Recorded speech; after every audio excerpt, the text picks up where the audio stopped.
भोजपुरी में ओरिजिनल मनोरंजन सामग्री का भयंकर अकाल।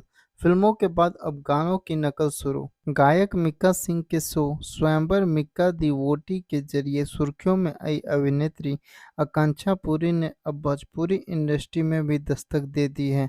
गायक पवन सिंह के साथ उन्होंने भोजपुरी म्यूजिक वीडियो तुझे ना देखूं तो चैन किया है। ये वीडियो हिंदी फिल्म रंग के सुपरहिट गीत तुझे ना देखूं तो चैन का भोजपुरी वर्जन है।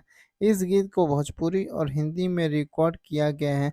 मूल गीत की संगीत रचना नदीम श्रवण ने की थी, जिसे कुमार सानू और अलका याग्निक ने गाया था।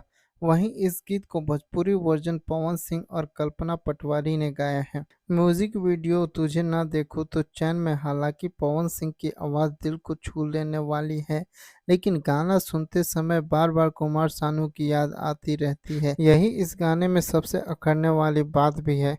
यही नहीं, उनके सुरों को ऑटो ट्यूनर से ठीक किया गया है। ये बात भी गाना सुनकर साफ समझ में आती है।